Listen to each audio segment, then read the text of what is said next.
Excited for not only this podcast, but for all the things that we're going to be discussing, which is part of this podcast. So we're still happy about this podcast.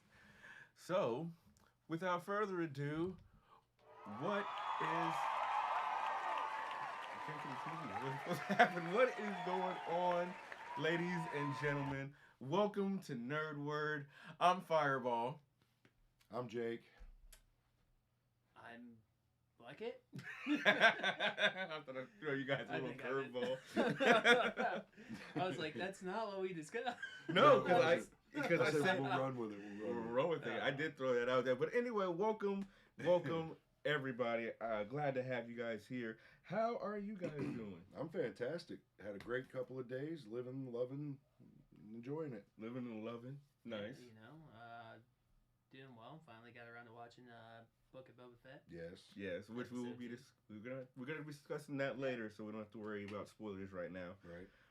And unfortunately, we obviously don't have a guy here. He had prior obligations to take care of, which is fine.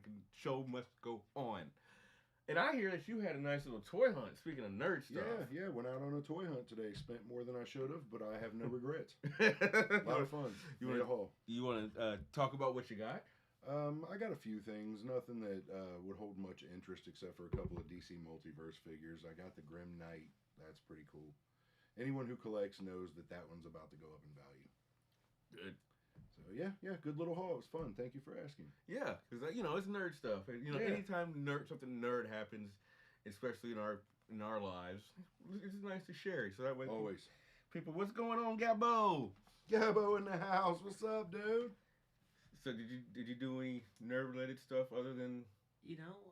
Yesterday I posted up and I started to reread the Last Ronin because a few other books have came out. The Last Ronin, the Ninja Turtle series. Yes. Yeah, that's fantastic. Yes. So I went back. I was actually talking to her friend Quentin over New Year's Day about that, and I was like, "Oh yeah, there's been enough time for more stuff to come out." Like I stopped at book 3, I think, was the last one they had published. So they didn't publish 4 yet, or is that? It was like a year ago. It was during the 2021.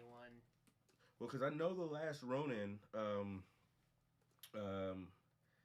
they were releasing them, and I have all of them except I don't know if the last one has come out yet because I have been up to date. I haven't read the newest issue, because I let my brother borrow it.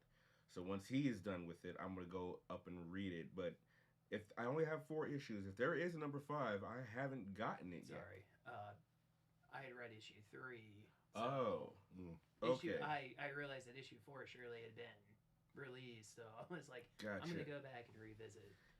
For anybody who hasn't read or knows about The Last Ronin, if you're a Ninja Turtles fan, pick it up. Seriously. Yeah. Read it. It is fantastic. It's dark like the Turtles were meant to be. Absolutely. I couldn't agree more. And speaking of Ninja Turtles, let's start off with some Ninja Turtle stuff. Yeah. Because I'm a huge fan of the original Ninja Turtles, and the only reason I bring this up is because that Ninja Turtles is now on Netflix. Yay, Netflix. And it makes my heart so happy. Out of all the Ninja Turtle movies, Fireball. Yes. Which one's your favorite? Out of all of them, including the animated one? The animated one. The actual TMNT is what it was You know called. what? It came out like the mid-2000s. Yeah, it was good. I'm a big fan of that. But anyway, my favorite's still got to be the very first 1989 live-action Jim Henson Puppet Studio Turtles. They were fantastic. The first one, absolutely, it was flawless. Flawless movie. Absolutely flawless. Gabby says the first TMNT she watched was the first movie, and then Secret of the Ooze, as it should have as been. it should have been, done correctly. What about you, Jake? When those movies came out, 1990, I wasn't even born. I was born a year after. Yeah, you were still but young. So I was spoiled that I had actually had all 3 VHSs. Nice. And I can't tell you which one's more wore out the most. I loved Teenage Mutant Ninja Turtles when I was a kid, as kids in the 90s.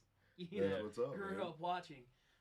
Definitely, looking back as an adult, the first one, it is this wonderfully film noir-esque take on the Turtles. And after doing a little bit of research and digging into it, I think when we had first met, you had told me that Teenage Mutant Ninja Turtles, the movies were based on a comic book, and I did not know that they were comics. So to hear that it's so incredibly comic accurate is like a huge plus. To add on to the whole Jim Henson thing, the fact that they were able to pull something off like that in the '90s, everything looks great. Brilliant. Going to Secrets of the Ooze, Yeah. Same. it's not Bebop and Rocksteady. Toka and Razor. Yeah, Toka and Razor. Yeah. Like that's insane. Yeah, in the '90s, that costume work that was unbelievable. It was unbelievable. Ooh, pardon me. Excuse. Yeah. That deserves a big old one of those. But, Yeah. To be a troll, my favorite thing about Secret of the Ooze was Vanilla Ice. Oh, God. They go Go into the ninja, warehouse go for the ninja, go. fight scene, Go ninja. and everybody's fucking wigging out the turtle No, rap Call them. song. Get the police on the phone. Call them. Seriously, I had to annoy the crap out Thank of you, my Gabby. parents because I used to recite that Oh, all yeah. the time as a That's little kid. classic. Like, Oh my God. That song still holds weight to this day. It really, really does. I still find myself doing the dance every now and then. Go ninja, go ninja, go ninja. I love that. I'd have to say, out of all of them, granted, I was a fan of the Michael Bay production. I did like him too. I did like them regardless of what people think. Yes, the thing that does bother me is the fact that they were completely CGI, like 110% CGI. But we're in the day and age where everything is CGI. And it looked nowadays. good. It looked and I decent. liked what they did with the turtles. It gave them a more now realistic look. Yeah. I liked them. I was a fan too. I was a fan. I was a fan of Bebop and Rocksteady. I really Big loved time. it, and I loved it with Seamus and Gary Anthony Williams. I love that. But I still have to say, agreed with the two of you. The number one has to be the 1989 teenage, or was it 89 or 90? It was 89. Yeah. It came out in 90, I think, but it was made in 89. Yeah, I'd have to say that one was by far the greatest, and probably will be the greatest adaptation of Teenage Mutant Ninja Turtles we have ever seen on live action. Yep. But even though that being said, we still have to take into account that there is another reboot coming out. Yeah, there is. You guys were aware of that, right? Yeah. I've heard about it, yes. And of course, it is. I don't know if it's going to be written and directed, but I know it's at least written by your doppelganger, Seth Rogen. That'll be good, dude. Yeah, Seth Rogen is supposed to write it. I don't know. Again, I don't know if he's the one that's directing it, but I personally, as far as a Ninja Turtles fan, in 1997 or 1987, was it 87 or yeah, the cartoon started in 87, I think. I believe that's accurate. Yeah, that's when they started. I could be wrong, but besides the point, those cartoons were the first time I was ever introduced to the Ninja Turtles, and yeah, it's 1987, and those are the ones that stick with me, especially that theme song. That theme song is so iconic. Absolutely. Children of any age. Ninja Turtles. Everyone knows it. Ninja Turtles. It's iconic. Teenage Mutant Ninja Turtles. Heroes in a half shell. Turtle Power. We know every word to that song. We could do the whole thing. We absolutely could, and I think That might be a future podcast. Just the whole podcast itself is us doing Ninja Turtles and Yeah. We sing the hits today. Special treat for you. One of the most interesting things looking back at the cartoon is the fact that Mikey does not have nunchucks. It's a grappling hook. In the cartoon, Yeah, they took away. like the more Mikey's. modern cartoons. No, in the old '87 cartoon. That is not true. I don't recall that. That at is all. not Yeah. true. The very first episode, he's over there swinging They nunchucks. take him away. No, I No, don't recall they- that because I watched every episode more Yeah. than once, and I owned them on DVD. There's no way that they took away. I'm pretty certain that never happened. Maybe in one of the newer renditions. Yeah. I know there's one rendition where none of their weapons are accurate. They have all different weapons. I think it's Rise of the Ninja Turtles or something. Something I like was gonna that. say because Yeah. like I thought it was really weird because Raph still has his eyes. Yeah. Donnie has his bow staff, and Leo has his sword. And like the whole entire thing was about like trying to make it a little bit. It was, I don't want to say censored, but they had changed it to make it a little bit more kid friendly. That's the And least it's like- lethal weapon out of the bunch. Yeah. What kid like bashed himself in the face with a pair of nunchucks? Well, Yeah, Like, what mom wrote the show and made him change that? There was, however, it was actually Ninja Turtles 2, Secret of the Ooze. There were a lot of complaints from mothers that they were using their weapons. That's why in the opening scene, when they were fighting with you know, the Nerf guns and the sausages Yeah. and stuff like that. That I do remember, where they took away the weapons because of, you know, Right. too much violence or whatever. Which is That was definite. kind of silly, because when you go back and you look at the original Teenage Mutant Ninja Turtles, like, it's a full-on adult movie Yeah. Yeah, it's, all the way through. yeah, It was. especially I mean, the comics. Raphael even cussed a couple of times. I Yeah. geeked out as a kid. Yeah, me Oh, too. Raphael's like, yeah. damn! And I'm like, Yeah, that's yeah, exactly- Raphael, that's it. You know, and then there's the whole series scene with Leo in the bathtub. Yeah. Like, he's struggling to continue on. Like, Yeah, like That was there's, pretty dark, yeah. Yeah. yeah, Like, it's not a kids movie. That was like the first ever, I guess, like Deadpool-esque reaction that we got. Yeah. nowadays. That was the 90s variant of that, yeah. Like- yeah. That was a lot more cartoon. Not cartoon, but that was more. I have to say.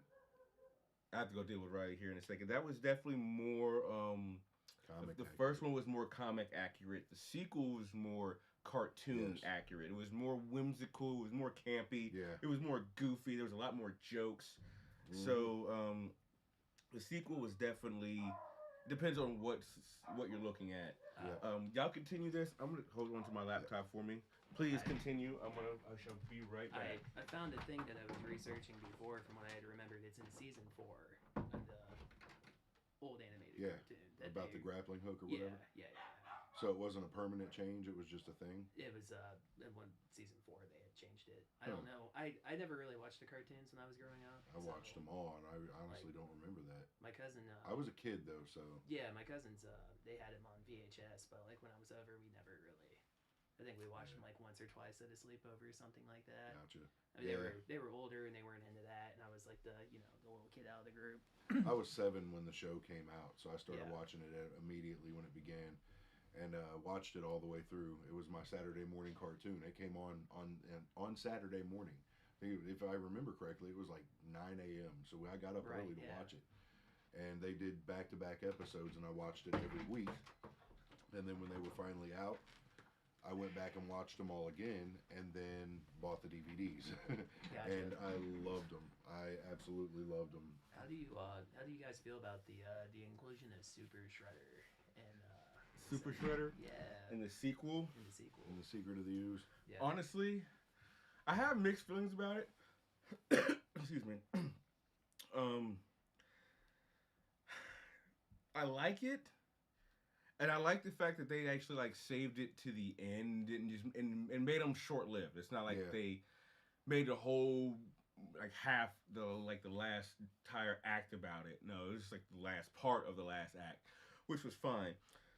But for Shredder to literally do nothing the entire movie, Yeah, that was bad. to just go all of a sudden that, Yeah. it's kind of annoying. Because they kind of did that with Shredder twice. The first one, they did show how Shredder was... I like the first one what they did with Shredder because they showed how influential he was. Because he gathered a bunch of kids. To do all of his bidding. Second of all, he stole a rat from the sewer. An overgrown rat from the sewer. His kids did that. And he put hands on every single Ninja Turtle there was. One by one. One by one. And knocked him down. Like, knocked him down. Made him look foolish.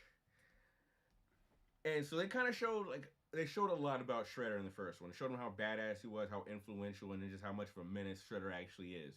But in the sequel, he was just literally all talk. He did nothing He had at Toka all. and Razor to do it all. Yeah. He let Toka Razor, like, he literally did nothing the entire sequel. Right. But people were, the Turtles were like, oh, Shredder, we gotta stop Shredder. Well, Shredder literally was in the junkyard recruiting. It was about him recruiting the sequel, Yeah. which is what he did in the first one. But so, obviously they dealt with him before, so they would have been shocked to see him. They thought Yeah. he was dead. yeah, And then to see him running shit again, yeah, they're going to be shocked, and they know what he's capable of, so they had right to be. yeah. That's normal. And I think, actually, to your point, actually, it makes me think. From their perspective, yeah, it's a shock. It's a shell shock. Right. A shell shock. But from our perspective, we're like, okay, yeah, it's him. He's back. Now, if they were to hide him a lot more, and made him more of a reveal, and not like introduced him into the first act, Yeah. and they could still have everybody taken care of, like the foot soldiers could still be around, and it would just give us more mystery and make us think, oh, who's running the foot? Shredder's dead. And then hit us with a, oh shit, the Shredder's back. He's been doing it. As opposed to it's like already in your face, which is what I kind of think they missed on the Shredder for the sequel. Yeah. But I have a question for y'all. Speaking of, since we're still on TMNT, can you imagine being a homeless or a wayward teenager in like 1990s New York, and some like really cool hip guy comes and gets you to join a gang, And gives you free cigarettes and arcade games. And then you get a cool bodysuit, and you get taught ninja fighting skills. And you go out to rob somebody, and then you have to fight a 6-foot turtle with ninja weapons.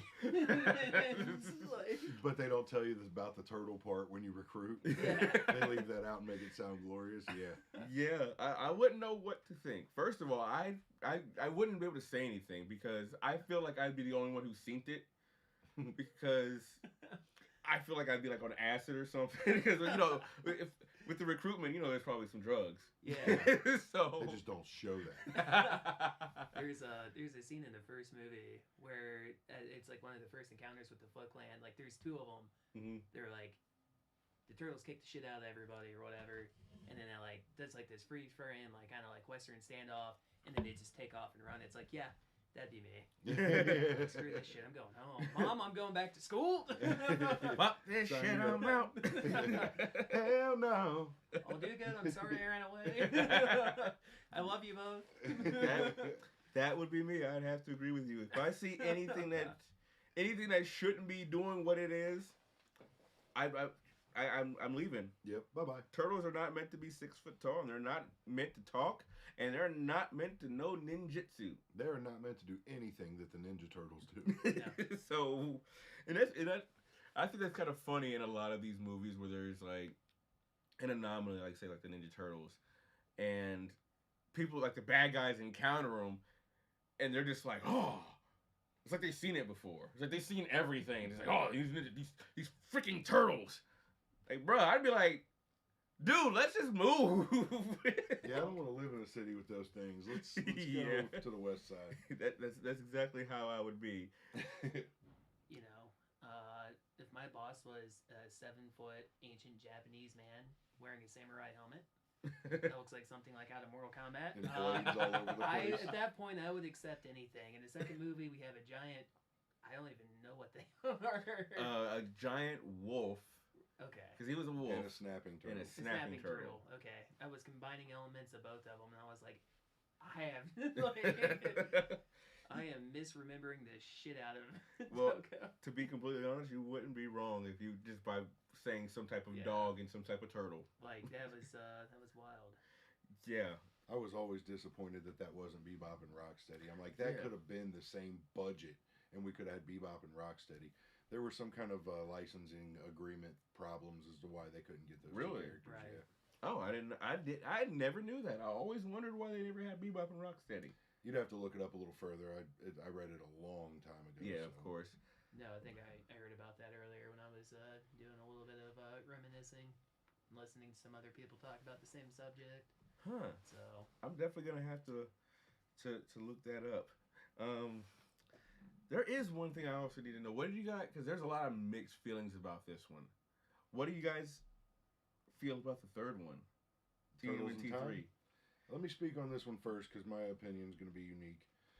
I liked it, but I might be the only person in the world that did. Now, to me, it was just like the Back to the Future trilogy. Part 3 was by far the weakest one, but I still enjoyed it. You know what I mean? So for me, I enjoyed it, but it definitely was the worst of the 3. And that's it. Yeah. Good.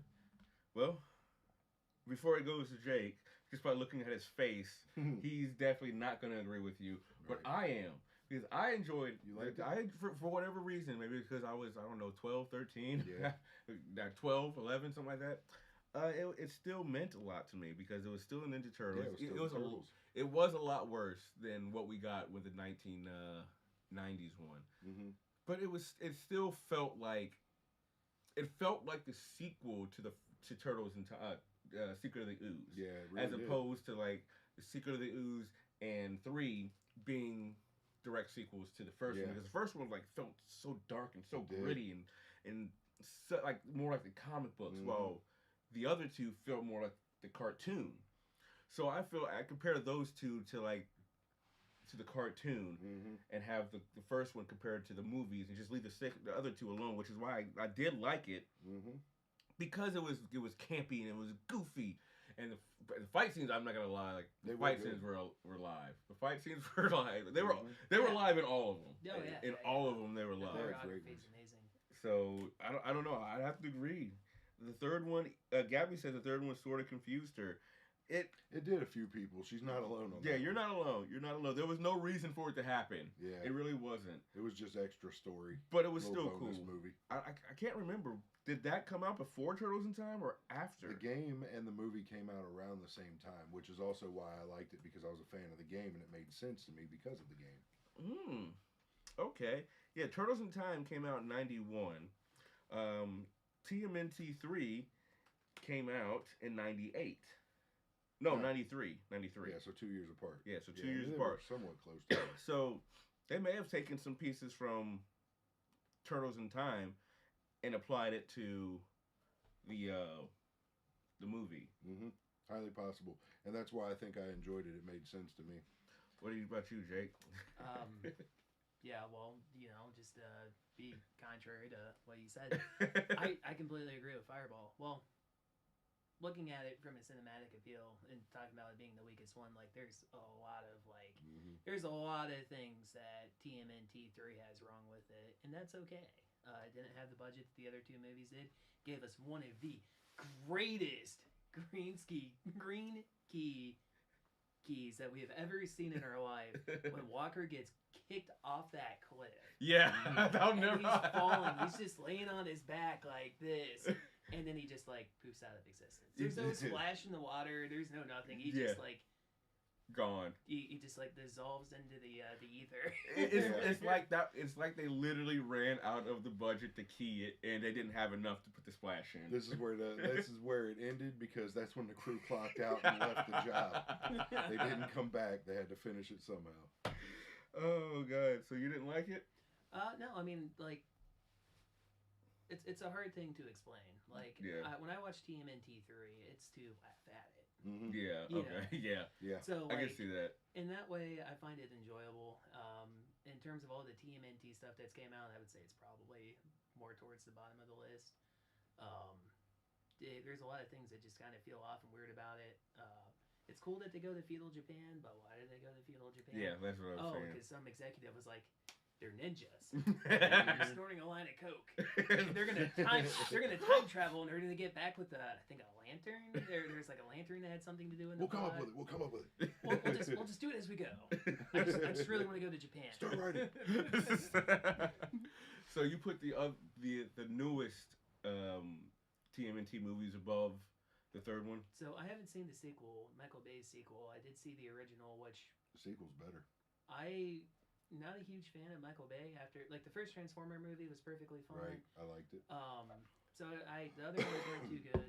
I didn't care for this. I didn't know how I was going to feel about Megan Fox playing April O'Neil, because April is basically this super empowered character in the original 90s TMNT. Megan Fox did not embody that role at all. She's still just eye candy, which is funny because the relationship with Michael Bay and Megan Fox, and now she hates roles like that, but she took two of them. Yeah. But I enjoyed them. I was actually shocked. I really enjoyed those movies. I thought I was gonna come out of the theater hating it, and I was Michael Bay. Yeah. You didn't screw it up. Right. I feel the same way. I really, the first one caught me by surprise because of what I saw the Turtles. I'm just like, these guys look like 8 feet tall, and then I think I was talking to you about it, and you were like, well, that's they're mutants. So I'm just like, yeah, you're right. They're supposed to be mutants. So, but I'm so used to the original style, because the style that we're all used to from the '87 ones was exactly how they were in the comic books. Except they were all red, but they were they were short, and they were just and stocky. Yeah, and that was it. They didn't look freakish, but with them nowadays, you would think freakish mutants. Yeah. So I grew into it. And so I started liking it, and I also liked the fact that The Red Ranger, or the Red Ranger, the Red Raphael is played by Hawk. Yeah, Hawk. Hawk from Titans. From Teen Titans. Yeah, he's dope. So I definitely was a fan of that. I still am not a fan of Shredder. I'm not a fan of Shredder because he's better in the second one. Yeah, but he didn't do anything in the second one. Like he really did not do damn thing in the sequel. That's true. Again, they made him such a badass in the first one, but in the sequel is just he was like a damsel in distress. But he I had to be rescued. Do enjoy the fact that again the sequel for Michael Bay's was more embodied of the original cartoon. Yeah. They brought in Bebop and Rocksteady. Yeah. They brought in Baxter Stockman. For those who didn't know, Baxter Stockman started off as a black guy in the comic books, and he was turned white in the cartoon. So to go back to him being black and Tyler Perry, which was a freaking great Tyler role. Perry killed that. I love him as Baxter Stockman is my favorite one of his roles. I absolutely love that Baxter Stockman. And I love how they set it up, but even though they're not going to do anything with it, it's going to be rebooted again.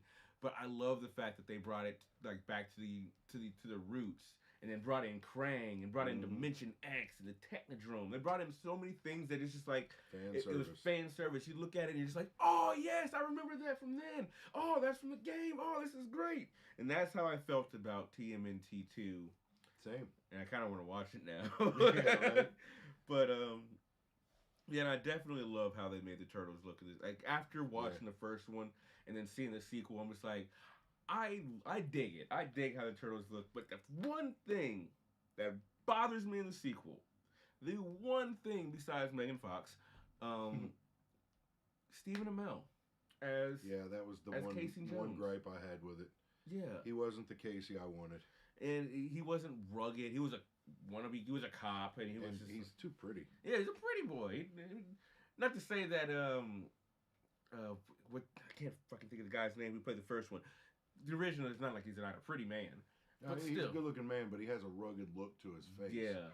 He has a rugged look, and that's what Casey Jones should be. And he also looked just like Casey Jones from the earlier renditions, where Stephen Amell had a whole different haircut and color, whole different profession. He liked hockey. That was the closest they came to the original Casey. Yeah. And they only did that so they could give him the mask. Which was dumb.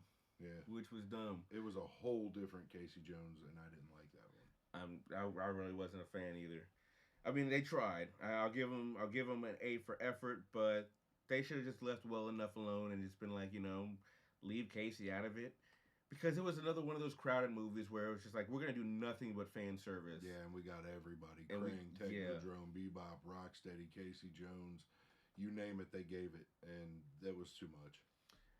And there was also one thing that bothered me was their origin story. Oh, yeah. How they were April's turtles. That never bothered me. It was just a different way of writing it. I was always kind of cool with it. But yeah, it could have been the original and been fine. Yeah. But that's the thing. She named them. Yeah. She was the one who named them. She's not smart enough to come up with those names. Actually, no. April O'Neil is, like, the actual April O'Neil is a complete and total badass. Like, she is an over-the-top badass. Because in the new Ronin, she's like missing an arm and missing a leg. She's like prosthetic arm and leg because she's been through war and shit. The real April O'Neil and Casey Jones are some gangsters. They are some G's. Speaking of G's, you guys have seen or at least heard of TMNT and Batman and TMNT. Yeah, still haven't seen it, but I'm aware of it. There is also a comic that I do own the first copy of that, and I don't think I've read the comic either, but I've seen parts of TMNT and Batman, and I have to say, Batman ain't got nothing on Shredder. Real talk, Batman ain't got nothing on Shredder. I hate to say it because I'm a fan of Batman, but Jesus Lord, you want to talk about someone with the hands. I'm going to have to watch it. Oh, yeah, Shredder owns Batman. Which kind of brings to the point why they need 4 turtles to take him down. Yeah, which is weird because one Batman took down 4 turtles. 4 turtles can't take down the Shredder sometimes. and one Batman couldn't take down the Shredders. What's it say about Shredder? Pardon. What's that say about the writing of the show? Listen here. I'm with you on that. That doesn't. But it was a Batman movie though. So it was a Batman No, it was movie. a Turtles movie. No, it was a Batman featuring movie. Batman. No, it was a Batman movie featuring the Turtles. It was.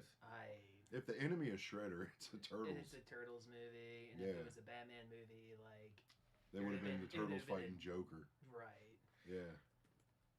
and Batman wouldn't be getting owned by Shredder. That just wouldn't happen. Actually, it was called Batman versus the Ninja Turtles. So it was a Batman movie. No. Yeah. It was written by DC. I don't believe everything I hear on the internet. Yeah, See, you I do. didn't know it was Not all of it. I didn't know it was a WB animation. So I thought therefore- it was Nickelodeon, so I kind of stayed away from it. Right. So it's a WB. Say that again. One more time. Oh, that fuck. Okay. That's Well, a Batman it's, movie. It's partnered. I just watched the beginning of the trailer. It's partnered with Nickelodeon. Oh. Yeah, partnered. But it is produced by DC Entertainment. Listen. Listen. Produced by DC Entertainment. Nope, you stay still. You stay right there. You looking for the right button? I am. Produced by Warner Brothers Animation, DC Entertainment. What do you? I don't know. You don't. If you no, you're not allowed to touch the button. No, you stay away from that. You stay away from the button pad. No, it's the one that says "boo" on it. It looked like it said "bro" from over here. Bruh. So, let's just be clear.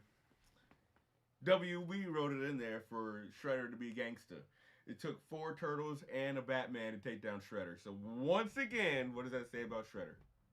What does that say about Michael Bay's writing skills? First of all, Michael Bay ain't got shit to do with this. Okay? Just to go back, you guys were talking about not liking Shredder in the Michael Bay movies. Oh like, no, he looked like a walking toaster. I didn't know Yeah. that. So we're not gonna No, go off that. those movies are so ultimately forgetful to me. Growing up with the originals, that like Yeah. I had to look up Shredder. I had to look up an image of him, and I was like, oh yeah, that's right. Like they covered his face. We It was all never metallic. did. Well, he's got scars on it, so he Yeah. had to, We never did talk about that animated one, though, the TMNT from, what was it, 06 or something? No, we 07? never got to that. And that was actually legitimately good. And April O'Neil was a badass in that. Yes. Yeah. She was kicking ass. I feel like that more embodied the the cartoon and the comic book perfectly. It was a Yeah. perfect blend of the two. I 'Cause thought it it was was, dark too. and gritty, but since it was animated, it didn't have to. It didn't like push any boundaries, Right. because it was animated. And I mean, would Ninja Turtles be considered DC? I mean, sort of.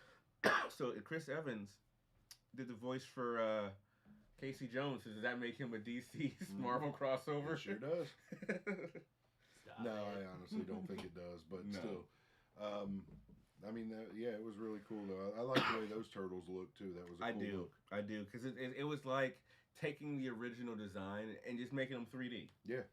But they made some differences, like made Yeah. the hands and forearms bigger, but they made them almost look like they were slightly more built like turtles. Yeah. But still kept a good muscle tone to them. They looked good. Like, I love the art style. If we were to put that in its own category, that would be like the best. Yeah. 'Cause One of my favorite lines in cinema history is in that 06-07 movie.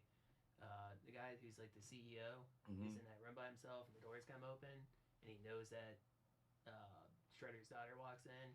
He has this line, and he goes, "If you're gonna kill me, just get it." It's something along the lines of like, "If you're gonna kill me, get it over with. I have a meeting at 9." And I was like, That's awesome. "That's awesome." Yeah. I was like, That is a confident statement. Yeah. Come on. Like, Don't just get fuck it over around. with. Like, he's aware of everything he's done has led up to this exact moment. He knew something like this was going to happen. And He it's was just ready. Like, and the TMNT, that movie is a little bit more kid friendly. Yeah, it was. Yeah. But it was still good.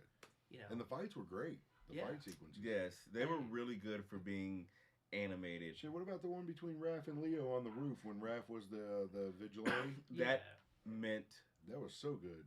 the world to me. I'm not even gonna lie. That meant the world to me. That fight Seeing that scene? scene, yes, Yeah. because it seriously embodies the struggle between the two. Because Leo is the definitive leader, but also in a way, Raphael is a leader too. But he leads more with heart as opposed to Leo leading with brains, and it just shows the two contrasts. They both want the same thing, but they both go about it completely different ways, and it just shows the clash between the two. And let's not forget, Raph won that fight. Yeah. Yeah, he had Leo down. He was done. Let's not forget. Broke his sword. Yeah. And I forgot the star-studded cast between this.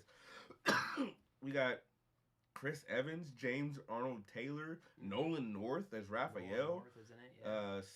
Sarah Michelle Gellar as April O'Neil, Mitchell Winfield, Mako. I don't know who that guy is. Mako.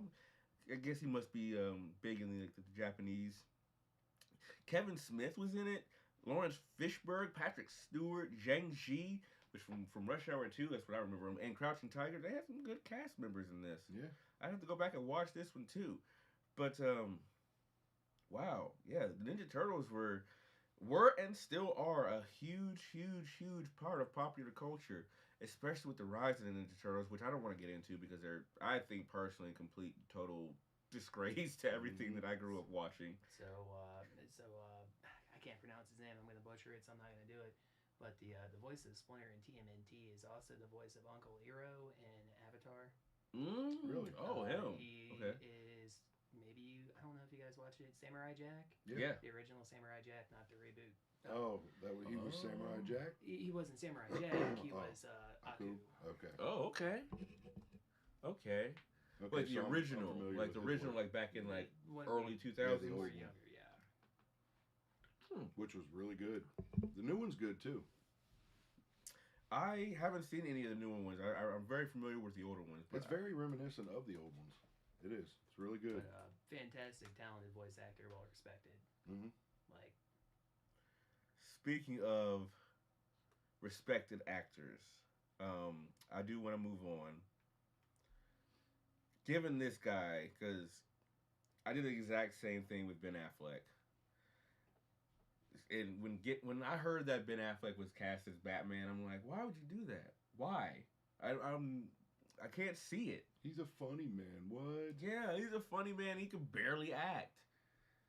And then I see that first image of him in the suit next to the Batmobile, and I creamed my pants. Like, I literally could, if I was aiming, I could have blown a hole through the wall. Like, I was so happy to actually see it live action. To myself, this is the greatest Batman rendition I have ever seen and probably will ever see. Yep. Until again, we got casted here, Mr. Robert Pattinson, Twinkles from Twilight, which I didn't see, and that's the only movie that I actually connected with because I never saw any of those movies. But then if you go down his list of movies, this guy, he was just nominated for like an Oscar in The Lighthouse. Like, yes, you would never know. This man can act. He's got range. Pardon me again. Not only has he done the Twilights, he's got Tenet. He's got also freaking Harry Potter. Harry Potter. A lot of people forget he was in that. Yeah, The Lighthouse, Good Times, Remember Me, The Devil All the Time, Water Elephants, The King, High Life. These are not all movies where he's playing some heartthrob. Like, these are movies where he is the Flash. He is in the Flash too. So, oh yeah, because he's playing Batman, duh. And I think we might have dabbled on this a little bit before because we've been kind of always touching on the Batman because stuff has been developing as they started Nerdword. But Pattinson has came out, and he's a long time ago about how he hates Edward and hates the fact that he acted in the Twilight series.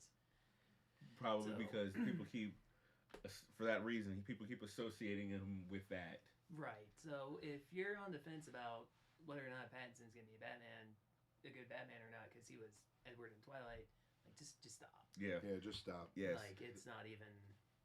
There was another thing he said too, which also proves his dedication to the role. He said that he hates going to the gym. He hates it and never goes. But he started working out on a regular routine to get in shape for the Batman. So he's coming in a beast. And I've seen just from the trailers those quick little fight scenes. Mm-hmm. He looks good. He's ready. He looks good. Yes, so I would like to retract any statements that I made for not only Ben Affleck, but also Robert Pattinson, because he wanted to play Batman. Mm-hmm. Like, he wanted to play Batman for a while, like before they even talked about Batman. And put in the work to achieve it. He wanted to be Bruce Wayne.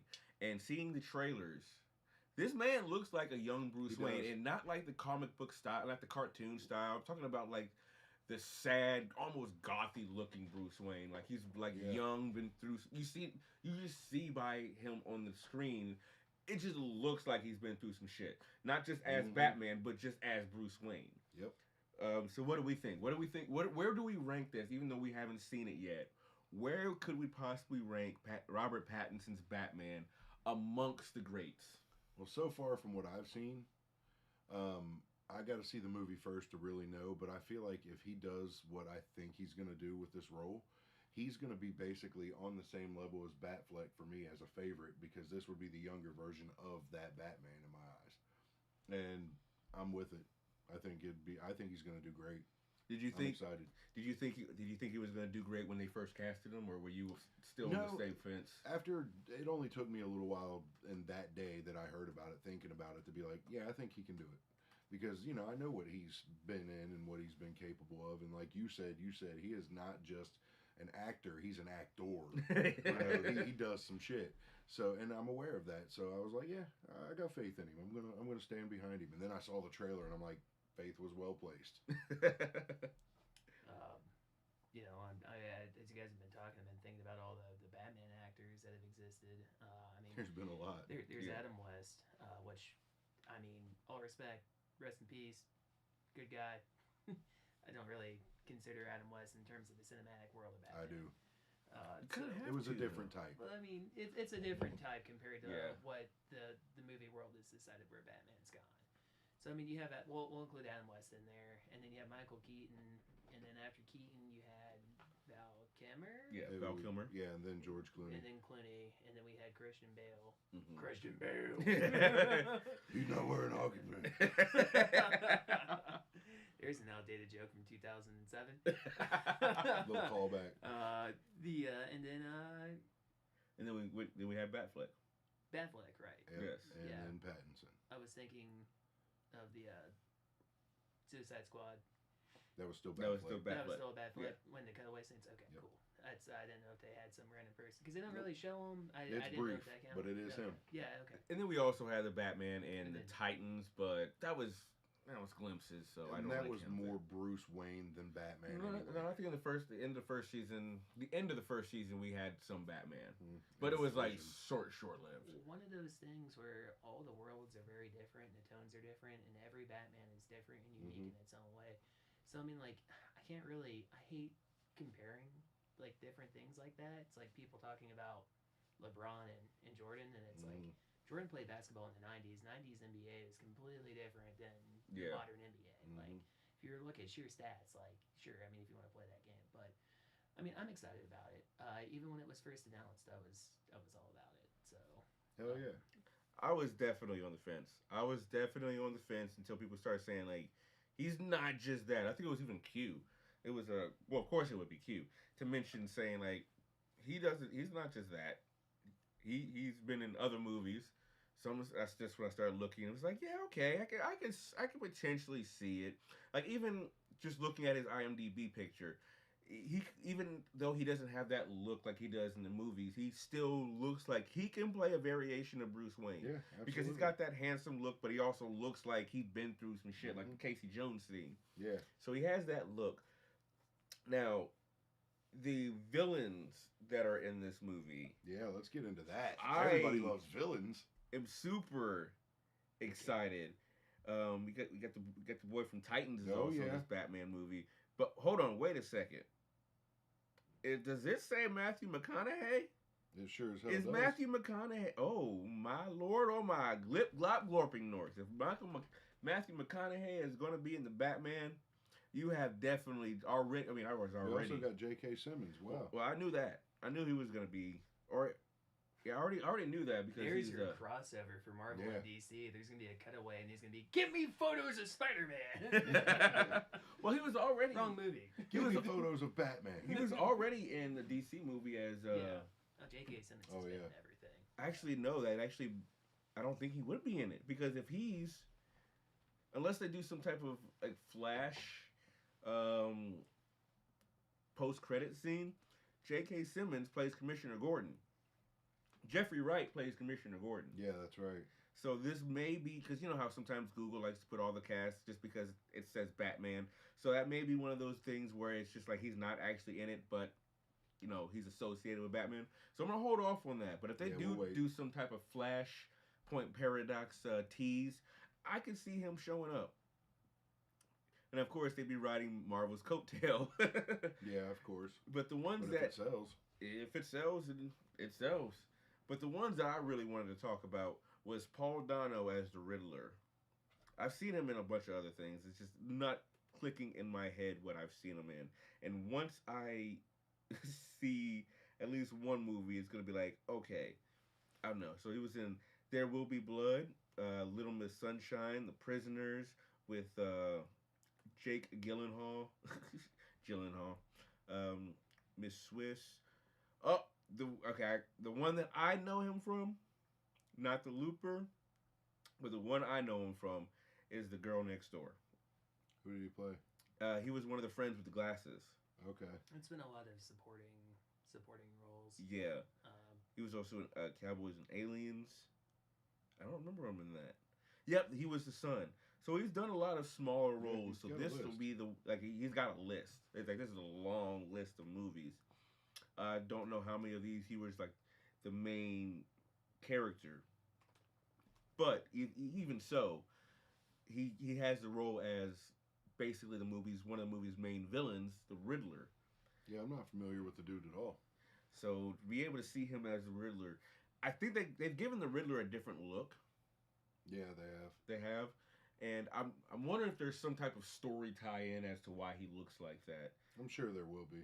So we'll have to just wait and see. But I'm still excited for it. But the one that I really wanted to get into was freaking Colin Farrell. Oh yeah, as the Penguin. Cobblepot, yeah. Yes. Yeah, his look. I like the look. How though? Just like I saw the first trailer. I'm sure we all saw that first trailer. Yeah. Mhm. And I'm pretty sure we all seen an actor who looks like that guy. Mhm. I've seen that actor several times. So my first thought was, oh, it's this guy. And then I'm reading the cast list, and it says Colin Farrell as Cobblepot. I was like, hold up. NANI? What? that was Colin. I don't see it. Yeah, I- you can't see it at all. Don't see it, not even one bit. So this brings up my question. Just based on the trailers, even though we haven't seen the movie, in the Batman, who would you consider the better actor being? Robert Pattinson or Colin Farrell? That's hard to say, but I think the contrast between the two is going to be on-screen magic.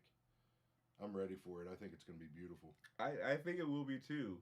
And it's going to be hard. And the only reason why I asked that is because I'm pretty sure none of us have seen a lot of Robert Pattinson movies, but we've seen a lot more Colin Farrell movies. Mm-hmm. Colin Farrell is also one of those actors who has range.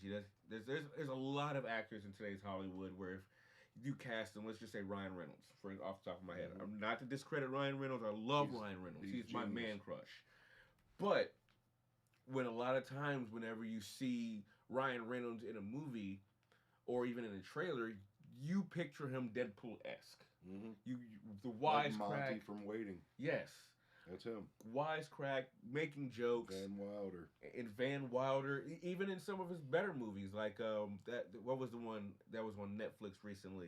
I can't even remember. We watched it like it was Six Underground. yeah, that That was really good. it was really good. But he still had the same personality. Ryan Reynolds was playing Ryan Reynolds, so there are very Sorry, Ryan. We love yeah. you. Again, We all I are huge fans. love- Keep doing what you're You doing. put You're Ryan solid. Reynolds and me in a room by ourselves. There's no telling what's gonna happen. You're gonna get beat up.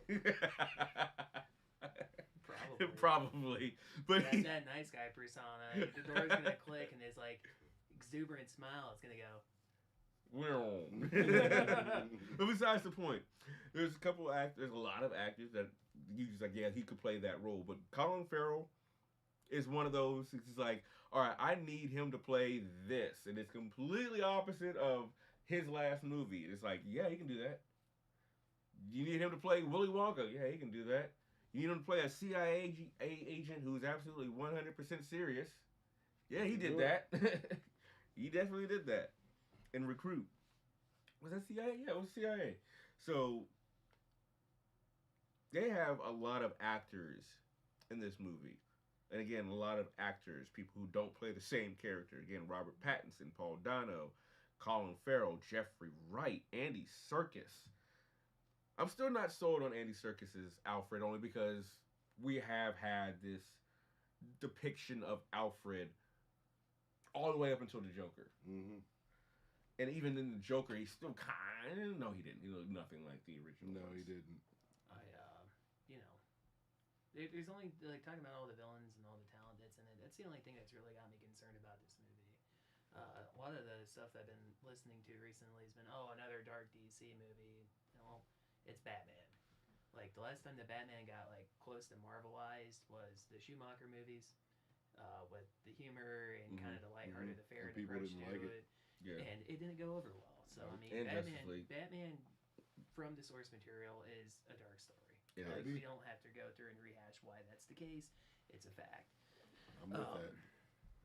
But with having Catwoman, the Bat and the Cat, I felt so bad. I laughed at that trailer. I remember telling Chris May that. He was like, "What do you think about it?" And then it's like, that happened, and then there was just like these really weird snippet of lines that were just out of context, but the delivery just came off funny, and it's like.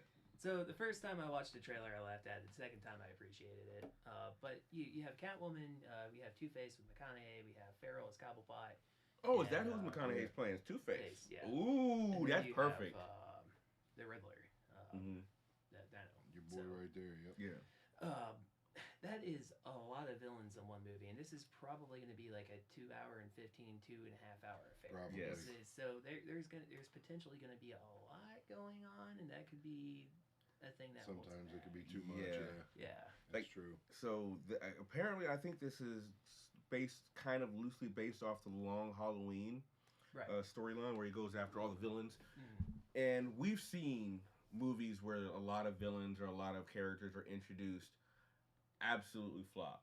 Spider-Man 3 being one of them, X-Men 3 being another one of them. But then there's all just to put in the category, because a lot of people don't like them, Justice League, the original Justice League, and Suicide Squad, because there's a lot of characters, a lot going on, and people sometimes it doesn't respond well. But then all of a sudden you have the repeated Suicide Squad, quote unquote, just Suicide Squad, and then you have No Way Home, which is once again taking that same formula where it's just riddled with characters and making it work. And they made it work. So it really depends on the writing. And I think Matt Reeves directing it can make it work. Oh no, I have no doubt. It was just, But you have a very good point, because littering with that star power, because they did that with Batman Forever, which is what Gabby was talking about. She remembers Arnold Schwarzenegger as Mr. Freeze, which she thought was pretty cool. I'm gonna have to disagree, because Gabby made a pun. What? Cool. Nice one, Gabster. Yep. You get one of those. Deserves an applause. Yeah. You get an applause. Can I have one of those too? You get that. Yes. But to the point, they did that in Batman and Robin. It had Batman, Robin, Batgirl, Mr. Freeze, Poison Ivy, Bane. Two-Face. Two-Face died in Batman in Forever. One, that's right. But they had at least like 7 iconic characters. Did you already say Bane? Yeah, I said Bane. Yeah. They had 7 iconic characters at least in that movie, and it just was bad. It was the worst absolutely bad.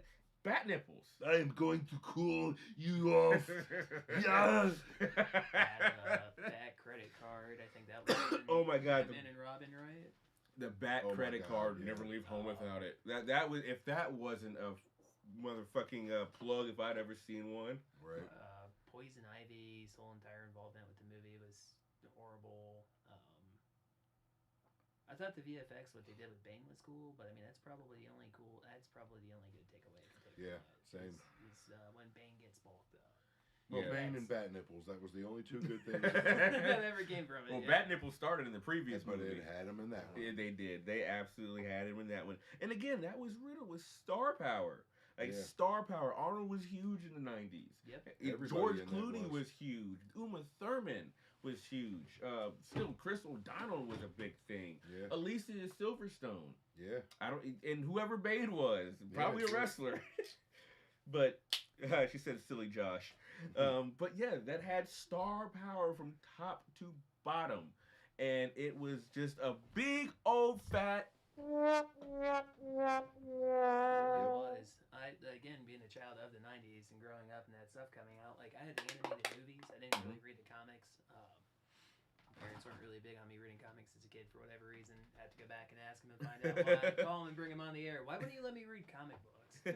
They'd probably tell me because of the adult content. Yeah.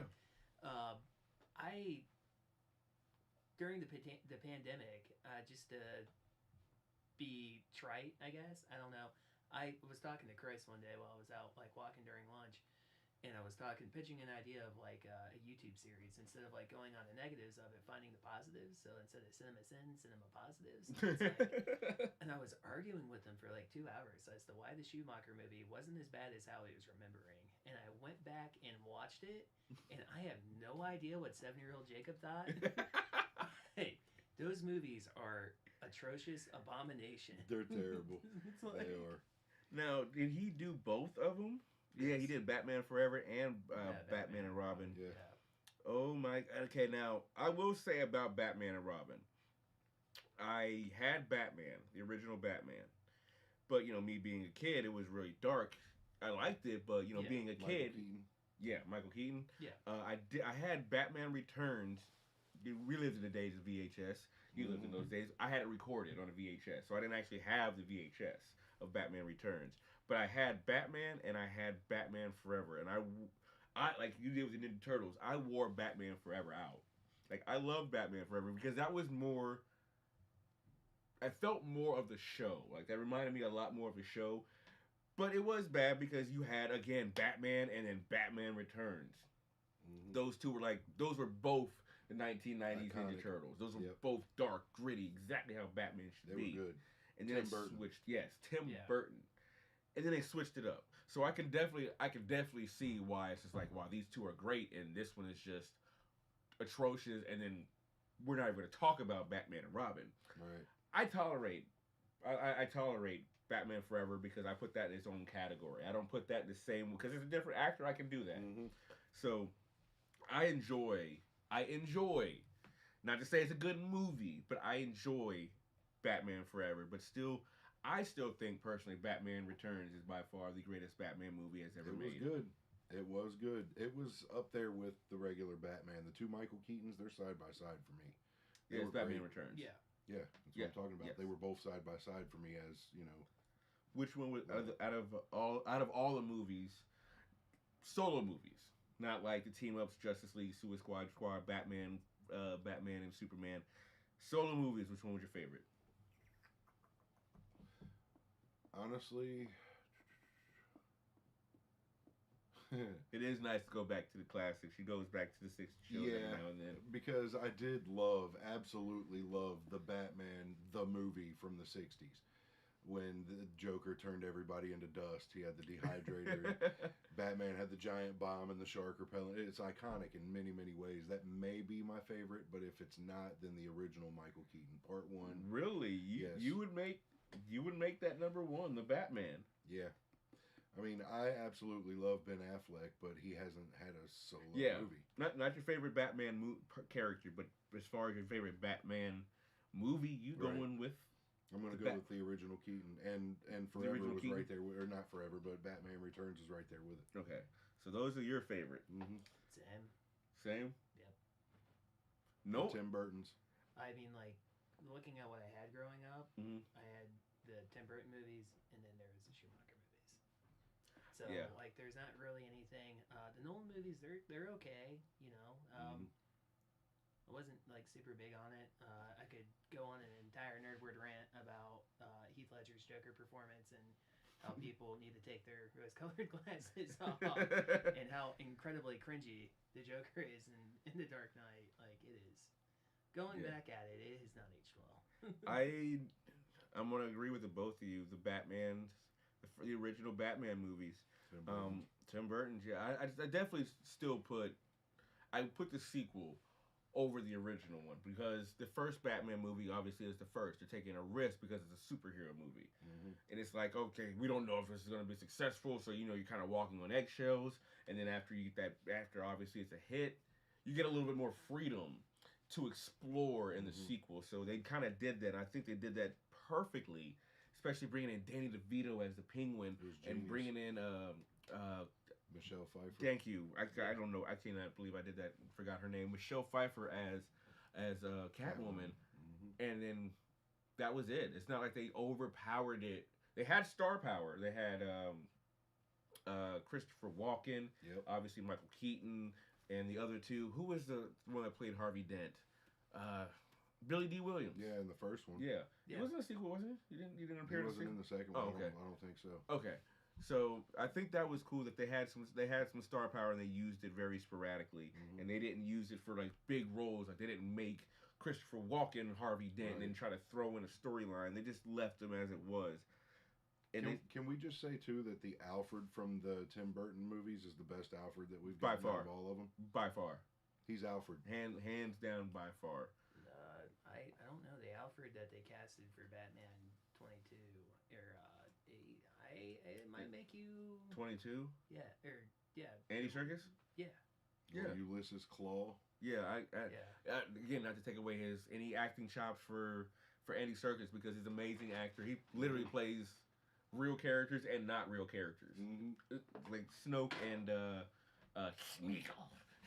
yeah. So he got that motherfucker can act. But I don't see him as Alfred because Alfred. We've seen Alfred as a cartoon. We've seen Alfred as a comic book character. We've seen Alfred in the original movies, and that has been Alfred for years. And then Michael Caine was a good Alfred. Yeah, he was good. But still, in my mind, the original ones are still like the most accurate. Yeah. So, but again, I'm fine with it. I'm fine with Alfred changing. It's cool because it's not like he's taking Batman and making him like 5'10" like Christopher Nolan's Batman. Right. Was he 5'10"? I thought he was shorter than that. It was like 5'9" or something like that. I don't know. Batman should not be short. Batman, that's Wolverine. Yeah. Like Christian Bale would have made a good Wolverine. And he's got the temper for it. You ever heard his on-screen rants? Yeah. That's perfect. It's a good thing he doesn't have claws. People would not only be fired, but they'd be dead. He'd Alec Baldwin the fuck out of him. Ooh, that might be too soon. Too soon? Sorry. Too soon. Too soon. I mean, not for me, but probably for everybody else. Sorry, guys, if that was too soon, I apologize. So, to go back to the Alfred aspect real quick. Yeah. There's a few lines that happen in that trailer that kind of intrigued me because, as we were talking about before, Alfred's always been the caretaker, the Bruce. Yes. I'm glad you brought this up. There's the line that Pattinson says, "All these years you lied to me, Alfred." Yeah. I made a point of that in the reaction video that I made. Like, what could he have been a part of? Like, there's so many questions. That just brings up the biggest question for that movie. There's things from the third trailer that make me feel like it's leaning more towards the Court of Owls. Which, if they absolutely. do that's got me up.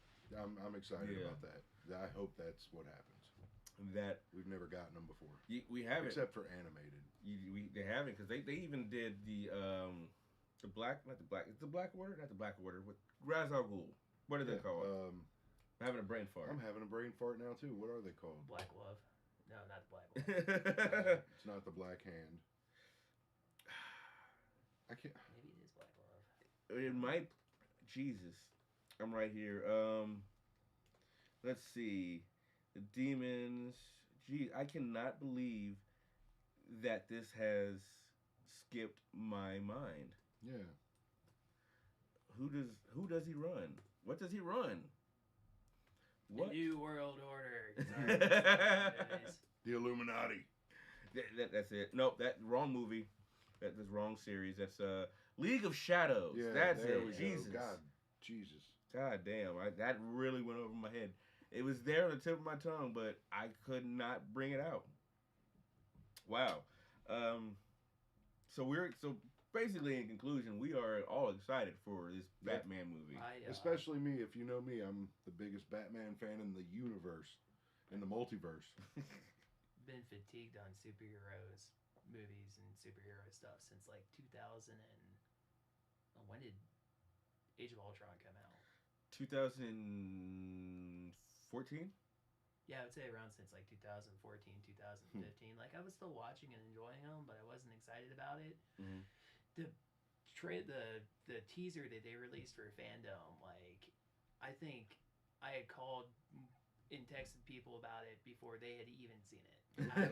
I was so hyped. I was like a dark, like gritty detective Batman story. That's what Yeah. we're supposed to be getting.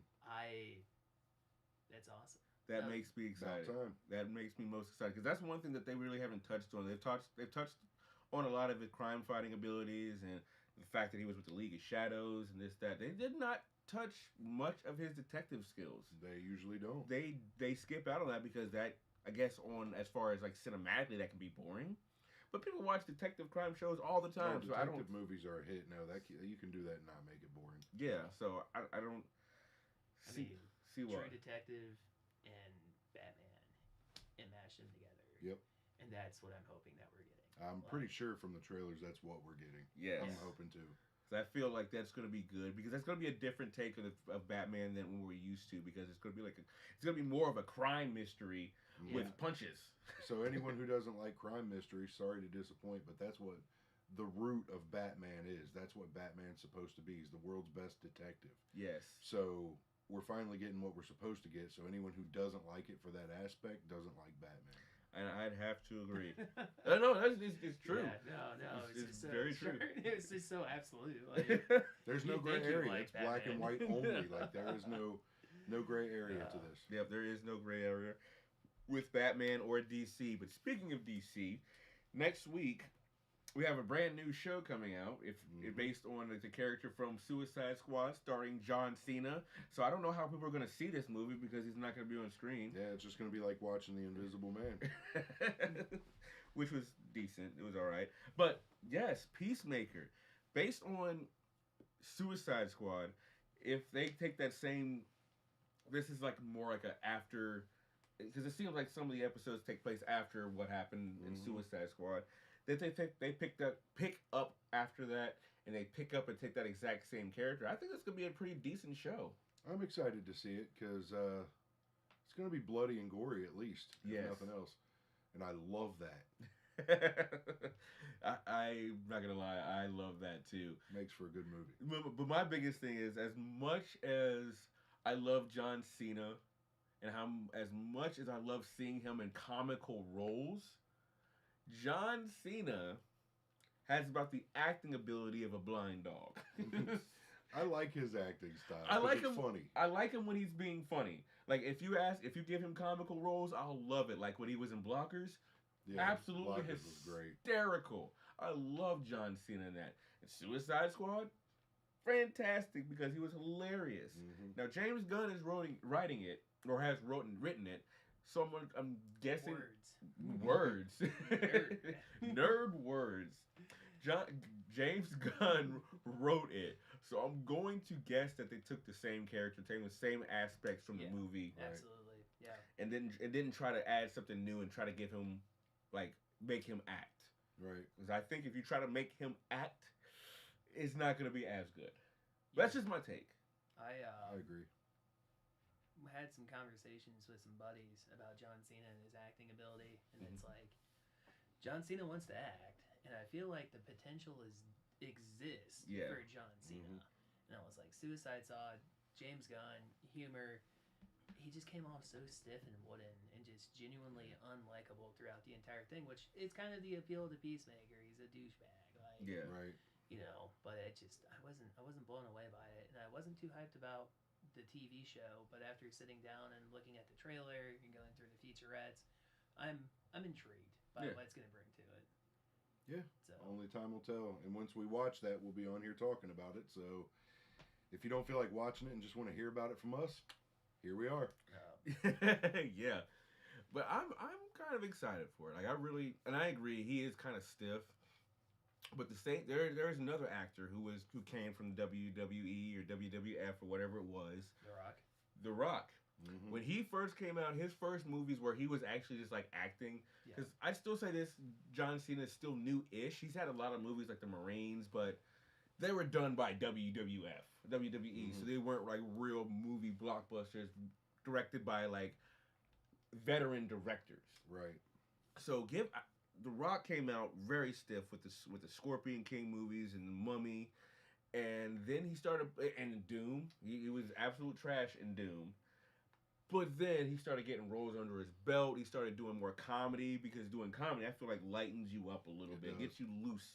Yeah. And then once he became loose, and they started putting him in better roles to where he wasn't the same thing, like in Fast Five, where he's not being funny. He's a complete total dick. I love The Rock, and now he's doing voice acting. Now he's genius. Yeah. Now The Rock is. I can't he's say found his niche. he's found his niche. I can't say he's like the greatest actor there is. No, but he's good. But he's good enough that you'd be like, yeah, if I put him in this role, I think he could do it. You know? And I think giving John Cena enough time, because again, I think when he's in comedies, he's great. Because it's hard to take his face serious. Right. Because when he makes a serious face, it's hard because it feels like his lips reach his ears. It looks like the creases of his lips reach his ears, and he's got that superhero jawline. So it's just hard to take him serious. So once he loosens up and starts doing more and more of these roles, I think he'll be fine as an actor. A lot of wrestlers cross over into acting anyway because wrestling is acting. Yeah. So it's where they get their start and then they move on and do like The Rock. Just I don't know. I just don't know how I feel about this series. Like we've already had so many deconstructed movies and TV shows that deconstruct, or even comic books. There's been a whole bunch of comic books ever since Superman came out. Yes. Yes. But like going back to Brightburn, that deconstructs the whole entire character of Superman, right? Yeah.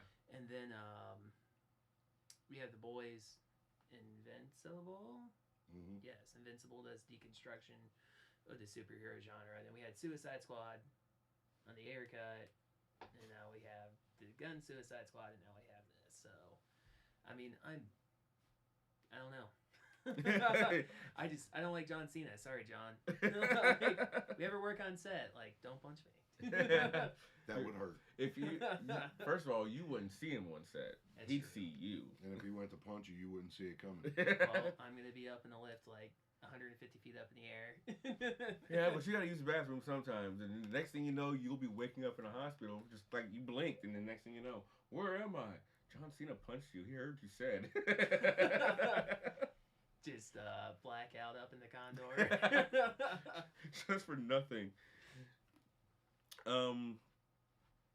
So one more thing before we go. Let's just dive in really quick about Boba Fett, just like real quick. We haven't hit on. We that haven't yet. hit on that. So spoiler alerts. If you haven't seen it, 3, 2, 1. You have been warned. You got to start joining in on that, Jake. You're supposed to. Have you been warned?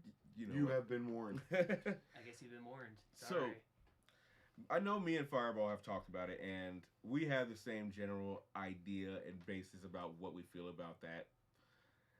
I feel like so far the first episode was good. I like the first episode and what it brought to the table, and then I feel like the second episode was just a filler.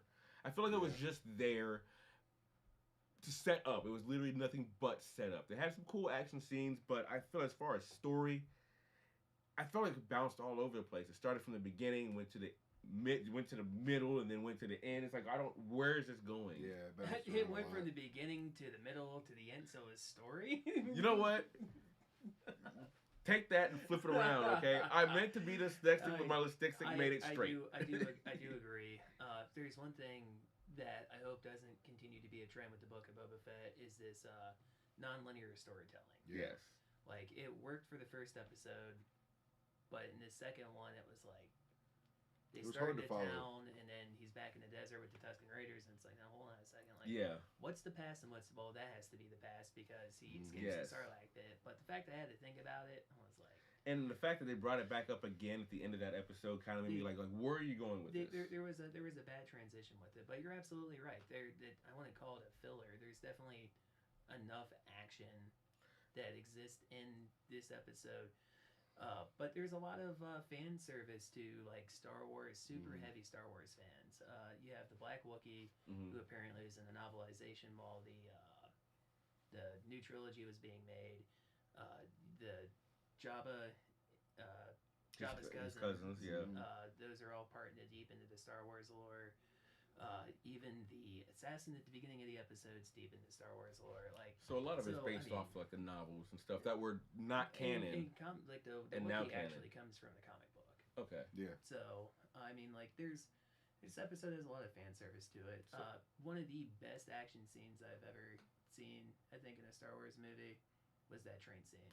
Train scene was pretty dope. Hands down. For a non-space scene. Yeah. Always watch Star Wars back in the day true. for the space scenes. Yeah, that was actually on planet, and that was pretty intense. What you think? Very reminiscent of like an old Western. Yeah, he did bring that up. But what you think about the episode as a whole? Just like you guys said, it was really hard to follow. I kind of got the gist of what was going on. The jump back and forth was too much for my brain. But the action sequences were dope, and it was worth the watch, but it wasn't their strongest episode of the two so far. Yeah, we still have a lot more to go with Book of Boba Fett. I think we got, 8 episodes? Yeah, I think it's so. We got 6 more, which is fine, which is pretty much the norm for these Disney Plus shows, 8 episodes. But usually they either start off slow or they'll start off good and they'll get slow in the middle and then they'll pick back up. Right. This kind of literally started off strong the first episode, and then it's literally like you went up that hill, and then you went straight as opposed to dropping back down. You're just like, what are we waiting for? What is this? And then maybe the next episode they'll give us another drop. But I'm hoping it stays. It's a good show by the end of it. I'm hoping. I have high hopes. I think it'll be fine. Like I've always liked Boba Fett from the original trilogy. A huge fan with how the original trilogy was written and composed. Darth Vader's character. I've gone on many rants about this with Rogue One. Yes. That's the one where they retconned the end of New Hope. Like, I don't know why they did that. I don't think they retconned it. I think they just like brought it full circle. Well, I mean, like in the original New Hope, when they're on the Rebel ship and Darth Vader walks onto it, there's a lot of cuts. There's Layla. There's more time with R2-D2 and C-3PO or R2-D2. Yeah. The R2-D2, C-3PO isn't in the movie yet. But Vader is there. The rebels are shooting at him, and it cuts back, and all the rebels are dead. Right? Like, who did that? Darth Vader did. Same concept with Boba Fett. He's just this menacing, villainous figure that you hear about, and his like being is just concerning. Yeah. So I was really nervous with what they were going to do with Boba Fett and make him like a pow shooty. But they haven't done that. You know, he's been more hands-on than anything. Yeah. Yeah. Fair enough. You know, I think it's worth a watch. It'll be worth a watch especially when it's all said and done. But as we wrap up, I usually, like I said, I want to try to throw out one question to you guys based on what we've been talking about. My question is for you. We're going to go back to the beginning, just with a quick answer. Favorite Ninja Turtle? Just like that movie, just Turtle in general. Just individual Turtle? Yes. Raph's always been my favorite Turtle. His hard-headed and stubbornness, along with his physical strength and prowess, he's always been almost like a Vegeta-esque character to me, and I like that he strives for greatness. He knows what he's capable of. He's very confident and wants to do things that he's held back and can't. I just always love that character. I think he's great. His temper's awesome. By far the best Turtle. As a kid, Leo. Leo? Okay. As an adult, Mikey. That makes sense. Really? Why is that? What made you change your mind from Leo to Mikey? I mean, Mikey's more carefree. You know. Yeah. He's just I enjoy his character more as an adult than I did as a kid. Fair. And my favorite color was like when I saw Teenage Mutant Ninja Turtles. You know, I was like 4 or 5. So yeah. The fact that Leo was had a blue bandana. Yeah. that was why, because my favorite color was blue. But you know, TMNT, I like that was I to go back because we were talking about Leo. His whole entire story arc in that I thought was really cool. So. Yeah, he does have a pretty decent story arc. But mine is also Michelangelo. Gabby says Raph or Mike are the best, and I have that's the consensus. The two Joshes. Wow, so nobody yes. likes Leo or Donnie. All Well, right. see, I've always liked Mike just because he was. I related more to him because he was. Well, the other three had their special thing. Leo was the leader. Raphael was a hardhead, and he was like, he was the wannabe leader. Donatello was a genius. Michelangelo was just a nerd who skateboarded and played video games. He just didn't care. He was just a part of the group. But he was like the glue to the group because everyone had their own things. When they'd start butt heads, Mikey and then sometimes Don would always be the one to bring them back together. So I always loved Michelangelo. Let us know what your favorite Ninja Turtle is. And on that note, that concludes this week's episode of Nerd Word. Any closing notes, guys? No, none from me. Just keep on tuning in, guys. We love to do this, and if give us a reason. Give us a reason to keep doing it. Jake, closing. What Fireball said. What Fireball said. I guess that's the general consensus. Yeah. So, yes, we will see you guys next time. You take care of yourselves, and we are out. Bye!